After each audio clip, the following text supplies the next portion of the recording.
भोंदू अशोक खरातचा आणखीन एक कारनामा, रुपाली चाकणकरांच्या बहीण आणि पुतण्याच्या नावे बनावट अकाउंट. भोंदू अशोक खरात याच्या फसवणूक प्रकरणाचा तपास जसजसा पुढे सरकत आहे तसतशी धक्कादायक माहिती समोर येते.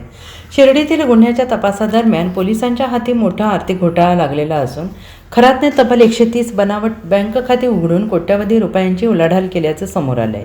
मिळालेल्या माहितीनुसार 2021-22 या कालावधीत विविध व्यक्तींच्या नावाने पतसंस्थांमध्ये ही खाती उघडण्यात आली.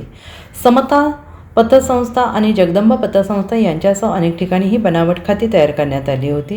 धक्कादायक बाब म्हणजे या सर्व खात्यांमध्ये अशोक खरात यालाच नॉमिनी म्हणून दाखवण्यात आलेलं होतं आणि या खात्यातून एका दिवसात लाखो रुपयांचे व्यवहार होत असल्याची माहिती तपासातून पुढे आली आहे.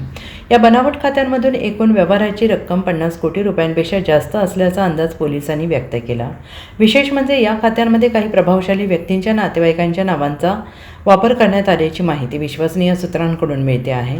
जासूद आणि चाकणकर यांच्या भगिनी आणि पुतण्यांच्या नावाने खाती उघडण्यात आल्याचा संशय व्यक्त केला जातो आहे. याशिवाय काही वरिष्ठ अधिकाऱ्यांच्या नावांचा वापर करण्यात आल्याची शक्यता तपासात पुढे येते आहे. Bureau report SBN Marathi, Shirdi.